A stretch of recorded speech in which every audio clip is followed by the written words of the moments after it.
Hello students, पिछले video में मैंने आपको विपणन का अर्थ एवं विपणन प्रबंधक के कार्य बताए थे।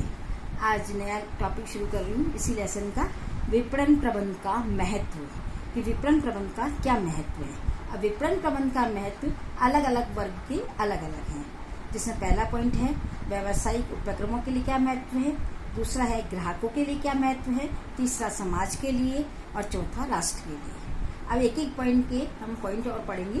सबसे पहला पॉइंट आता है व्यावसायिक उपक्रमों के लिए महत्व। व्यावसायिक उपक्रमों के लिए महत्व में सबसे पहला पॉइंट आता है प्रतिस्पर्धा में अस्तित्व बनाए रखने के लिए। आधुनिक युग जो है प्रतिस्पर्धा का युग है। किसी भी संस्था को अपने इस प्रतिस्पर्धा में टिकने के लिए या अपने अस्तित्व को बनाए रखने के लिए एक प्रभावकारी विपणन व्यूह रचना बनानी पड़ती है, यानी कि एक योजना बनानी पड़ती है ताकि वो प्रतिस्पर्धा का मुकाबला कर सके। दूसरा पॉइंट है नियोजन का आधार, यानी कि कोई भी व्यवसायी जब प्लानिंग करता है तो प्लानिंग करते समय उसे बाजार विश्लेषण करना जरूरी होता है। बाजार विश्लेषण में उसे पता लग जाता है कि ग्राहकों की इच्छा रुचि वगैरह क्या है, तो उसके अकॉर्डिंग वो प्रोडक्शन करता है और ग्राहकों को वस्तुएं उपलब्ध कराता है। तो इस प्रकार से जब वो योजना बनाता है तो बाजार विश्लेषण के माध्यम से उसे सारी जानकारी मिल जाती है। तो नियोजन का एक प्रकार से आधार है ये। नेक्स्ट पॉइंट है अधिक विक्रय। विपणन प्रबंध के द्वारा बाजार और उपभोक्ता का विश्लेषण किया जाता है। इसे ग्राहकों की बदलती हुई जो भी रुचि है, फैशन है, आवश्यकता, उसकी जानकारी प्रबंधकों को लग जाती है। फिर उसी के अकॉर्डिंग वस्तु का निर्माण किया जाता है, जिससे माल का विक्रय आसानी से किया जा सकता है। नेक्स्ट पॉइंट है अधिक उत्पादन। जब माल का विक्रय अधिक होगा तो उत्पादन भी अधिक करना पड़ता है, और जब कोई संस्था ज़्यादा उत्पादन करती है तो अपने दीर्घकालीन उत्पादन के लक्ष्य को भी प्राप्त कर लेती है, और अधिक उत्पादन करने से उसकी लागत भी कम आती है। नेक्स्ट पॉइंट 5 न्यूनतम लागत पर वितरण।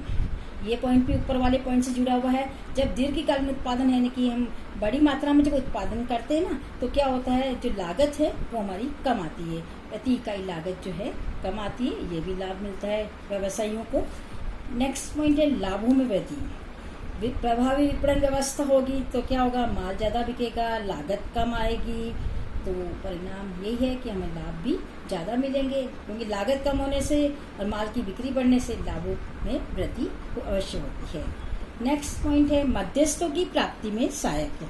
जब हमारी विपणन व्यवस्था प्रभावी होगी तो जो मध्यस्थ है, जैसे थोक व्यापारी, एजेंट, फुटकर व्यापारी, वो भी हमें आसानी से मिल जाते हैं, क्योंकि मध्यस्थ उसी उत्पादक का माल बेचते हैं जिनकी विपणन व्यवस्था ग्राहक प्रधान होती है, उसी का माल वो बेचना पसंद करते हैं। नेक्स्ट पॉइंट है ख्याति का निर्माण। जब ग्राहकों की आवश्यकता के अनुसार उन्हें कम से कम मूल्य पर अच्छी क्वालिटी की वस्तु मिल जाती है तो उनको संतुष्टि मिल जाती है, और संतुष्ट ग्राहकों की संख्या बढ़ जाती है और संस्था के प्रति उनकी ख्याति भी बढ़ जाती है। इस प्रकार से जो है व्यावसायिक संस्थाओं को ख्याति का लाभ मिल जाता है। नेक्स्ट पॉइंट है विकास एवं विस्तार। विकास, जब विक्रय में वृद्धि होती है तो व्यवसाय का भी विकास होगा, नई नई टेक्नोलॉजी यूज़ की जाएगी, तो नई टेक्नोलॉजी यूज़ करने से व्यवसाय का विकास और विस्तार, उत्पादन क्षमता सब बढ़ेगी। तो ये व्यवसाय के लिए महत्व है। नेक्स्ट 10 पॉइंट है सामाजिक दायित्वों की पूर्ति। अगर विपणन व्यवस्था प्रभावी होगी, ग्राहक संतुष्ट होंगे तो क्या होगा, ग्राहक संतुष्ट होंगे तो क्या होगा, समाज में जो कई ऐसे वर्ग है उनके प्रति भी दायित्व जो है आसानी से पूरा कर सकते हैं। समाज के विभिन्न वर्ग जैसे ग्राहक है, पूर्तिकर्ता है, और भी बहुत सारे हैं जैसे, तो उनके प्रति जो दायित्व है उसको भी हम पूरा कर सकते हैं आसानी से। लास्ट पॉइंट है अंतर्राष्ट्रीय व्यापार में सफल। जब प्रभावकारी विपणन व्यवस्था होगी, उत्पादन ज़्यादा होगा तो हम बाहर भी माल बेच सकेंगे। बाहर विदेशी ग्राहक उनकी भी इच्छा, आवश्यकता या उनके भी रीति रिवाज के अकॉर्डिंग हम जो है वस्तुएं एकत्रित करके उनके आवश्यकता की पूर्ति कर सकते हैं। तो इस प्रकार अंतर्राष्ट्रीय व्यापार में भी हम सफलता प्राप्त कर सकते हैं। ये 11 पॉइंट थे व्यवसायों के लिए विपणन का महत्व, विपणन प्रबंध का महत्व। नेक्स्ट सेकंड टॉपिक है ग्राहकों के लिए महत्व, कि ग्राहकों के लिए विपणन व्यवस्था का क्या महत्व है। इसमें सबसे पहला पॉइंट आता है सस्ती एवं श्रेष्ठ वस्तुओं की उपलब्धि। आपको पता ही है प्रभावी विपणन योजना होगी तो क्या होगा, लागत कम आएगी, लागत कम आने से कंपटीशन में भी हम टिक पाएंगे और ग्राहकों को क्या लाभ होगा, उनको सस्ती वस्तुएं मिलेगी और अच्छी क्वालिटी की वस्तुएं उन्हें उपलब्ध हो जाएगी। सेकंड पॉइंट है आवश्यकताओं की पूर्ति, यानी कि प्रभावकारी विपणन व्यवस्था में ग्राहकों की क्या आवश्यकता है, रुचि क्या है, इच्छा क्या है, उसके बारे में जानकारी प्राप्त की जाती है, जिससे ग्राहकों के बारे में जानकारी मिलने से क्या होगा, नई नई वस्तुओं का निर्माण भी संभव हो सकता है और ग्राहकों की आवश्यकताओं की पूर्ति भी हो जाती है। थर्ड पॉइंट है ज्ञान में वृद्धि। ज्ञान में विज्ञापन के द्वारा, विक्रय कला के द्वारा या विक्रय संवर्धन के कई तरीके जो मैंने आपको पहले भी बताए थे, उसके द्वारा ग्राहकों को कई प्रकार की जानकारी प्रदान की जाती है, जिससे ग्राहकों के ज्ञान में भी वृद्धि होती है। नेक्स्ट पॉइंट है धन का उचित उपयोग। धन का उचित उपयोग। आज का ग्राहक विभिन्न वस्तुओं के रंग, रूप, गुण आदि सबका तुलनात्मक अध्ययन करता है, फिर निर्णय लेता है, क्योंकि मार्केट में कई कंपनियों की विज्ञापन भी आते हैं, उनको भी देखता है और तुलनात्मक अध्ययन करता है कि कौन सी कंपनी का प्रोडक्ट उसके लिए सही रहेगा, ये सस्ता पड़ेगा, अच्छी क्वालिटी का होगा। इस प्रकार से ग्राहक जो है तुलनात्मक अध्ययन करके अपने धन का सदुपयोग भी कर सकता है। फिफ्थ पॉइंट है जीवन स्तर में वृद्धि। विपणन प्रबंध के द्वारा अनेक उपयोगी और साख सुविधाएं की वस्तुएं या मनोरंजन की वस्तुएं ग्राहकों को आसानी से उपलब्ध हो जाती है। ग्राहक उनका उपयोग करता है तो ग्राहक समाज के ग्राहकों के जीवन स्तर में क्या होती है, वृद्धि होती है।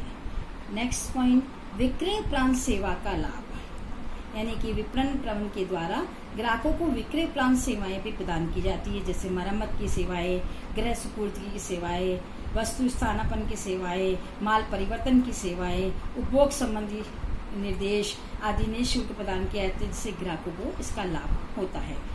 7 पॉइंट है बाजार सूचनाओं की जानकारी।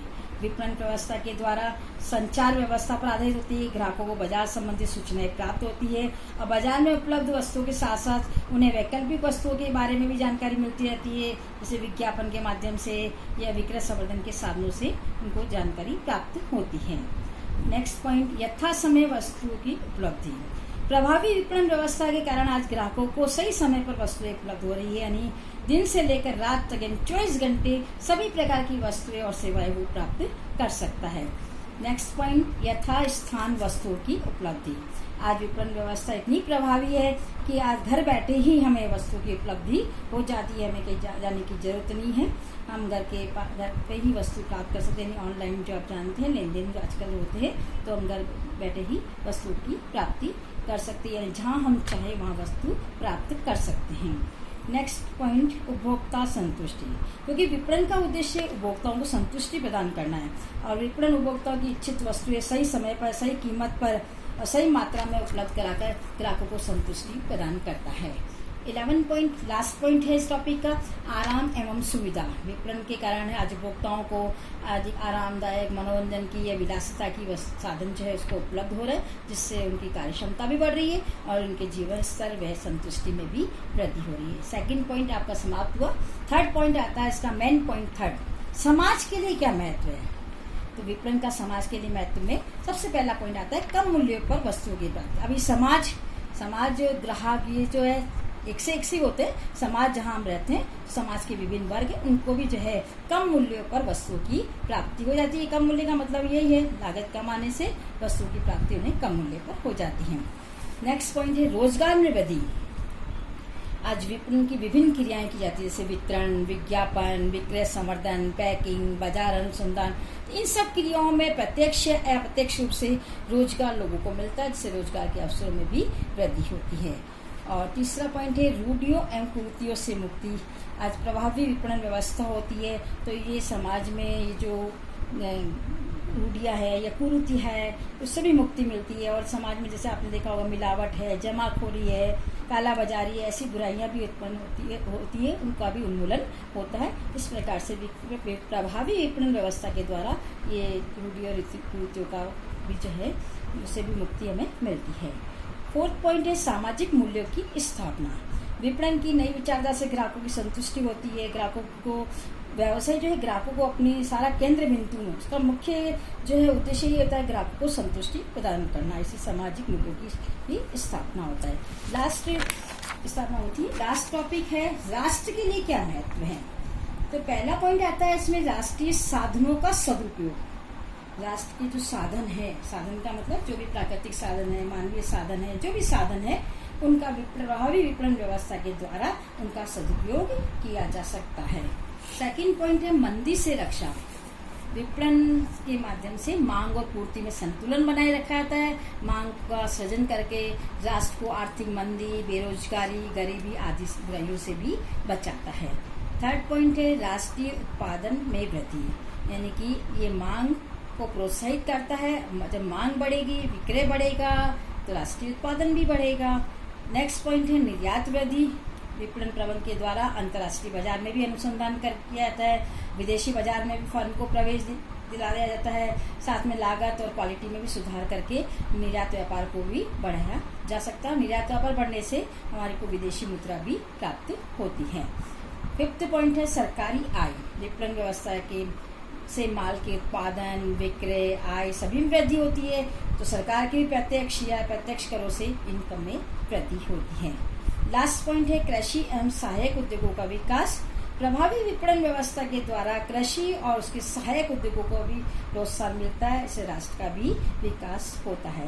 ये पॉइंट था आपके जो है राष्ट्र के लिए क्या महत्व है। तो ये विपणन के महत्व के चारों टॉपिक मैंने आपको समझा दिए हैं और ये लेसन आपका समाप्त हो गया है। तो आशा करती हूँ आपको लेसन समझ में आया होगा और कोई प्रॉब्लम हो तो आप व्हाट्सएप पर जो है कंसल्ट कर सकते हैं। और ओके, टेक केयर, बाय।